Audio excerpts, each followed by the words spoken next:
2019 వరకు పోలవరం పనులు పూర్తవుతాయన్నారు ఏపీ సీఎం చంద్రబాబు నాయుడు. పోలవరంలో డయాఫ్రమ్ వాల్, కన్స్ట్రగేట్లు, ఫ్యాబ్రికేషన్ పనులకు ఇవాళ చంద్రబాబు శంకుస్థాపన చేశారు.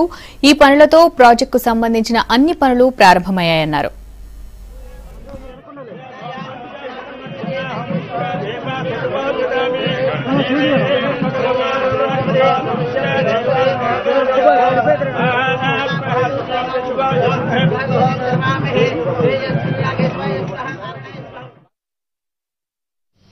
పోలవరం ప్రాజెక్టు పనుల్లో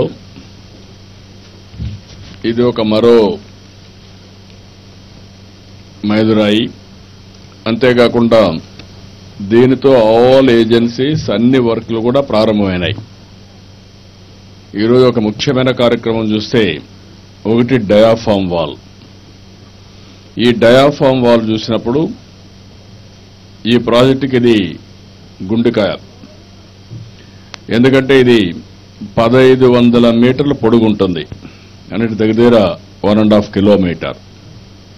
డెప్త్ వచ్చి 120 మీటర్ల వరకు పోవాలి, అంటే దగ్గర 40 స్టోరేజ్ బిల్డింగ్ హైట్కి లోపలికి వెళ్తారు.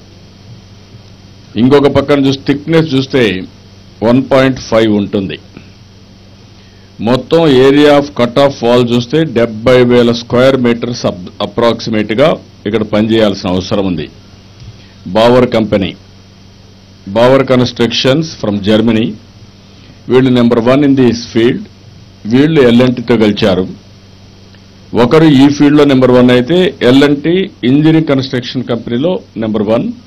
ఇద్దరు కలిసి ఈ పని చేస్తున్నారు. ఈరోజు దుబాయ్లో కూడా బుర్జ్ ఖలీఫా వీళ్లే చేశారు. ఎందుకంటే అది కూడా చాలా లోతుకెళ్లి ఫౌండేషన్స్ అన్ని వేశారు సముద్రంలో, అది కూడా వీళ్లే చేశారు. ఇలాంటివన్నీ చేసి ఈరోజు వీళ్ళు ఈ వర్క్ ఇది చూస్తే 150 మీటర్లు బిలో గ్రౌండ్ లెవెల్ పోయే మిషన్స్ తీసుకొచ్చారు.